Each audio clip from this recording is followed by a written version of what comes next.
It was funny, I think on my visit, I came and they showed me what the lawn was and told me what it was, and you know, the coaches looked at me and, you know, they're like, yeah, we haven't had a guy live here for a long time, and I'm just like, yeah, if I come here, I'm gonna live here. And this is the biggest thing you can know about Matt Snyder. People that all the athletes I've worked with, a lot of them say things like, I want to win, I want to be successful. They have these goals in mind, or they talk frequently about goals. The difference between Matt and most people is that he actually is willing to do everything it takes to pursue excellence in every aspect of his life. This is what it's about. It's about sharing these experiences with people and not just having them to myself, because that's not what got me here. I didn't get to UVA by myself. I didn't achieve what I have in wrestling by myself. It's my team, it's the people, it's my peers, and that's who I want to share these experiences with that I haven't earned, that we've earned together. All right, so we are at 36 East Lawn, home of the UVA wrestling team, and as you can see on the door here, we got this year's poster. Take you inside and check it out. My addiction to coffee has now changed to an addiction to espresso, as I got my friend, teammate John got me an espresso machine for my birthday, and I really haven't, my life hasn't been the same since. Got my desk over here. So they provide, when you move in, they provide the desk and the 2 chairs, and that's it. So essentially everything else I've brought in is my own. Actually, my grandfather shot that in Alberta, Canada in 1966. So that ram is older than we are. So it's pretty, got a pretty extensive history to it. It's pretty cool. Middle of the day, I'll walk in and there's about 2 or 3 guys just crashing on the couch. Sometimes there's one up there sleeping.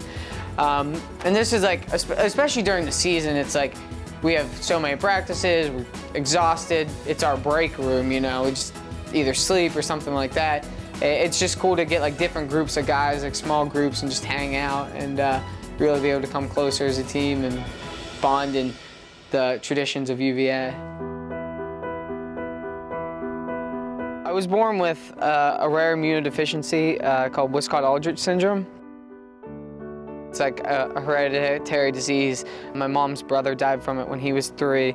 When my parents found out, they obviously were taken aback, and though it wasn't unexpected, they knew the history of it. Growing up, the first couple years of my life, I didn't really have much of a life. I was sick all the time, had eczema. I ended up having to have a bone marrow transplant at University of Minnesota Children's Hospital in '93. I had it.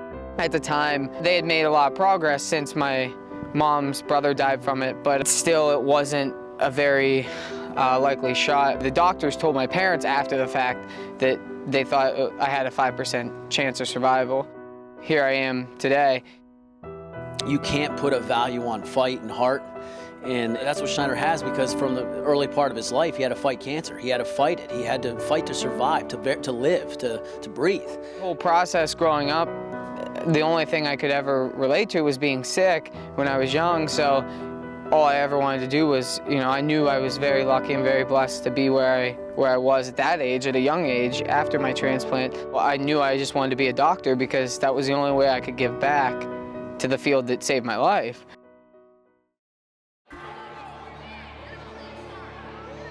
Wrestled the first part of the season at 125, and it didn't really do as well as I wanted to at that point. He had to wrestle off a returning ACC champion for the spot, lost in the close as they can come, and again, the example of the type of special kid and character he has.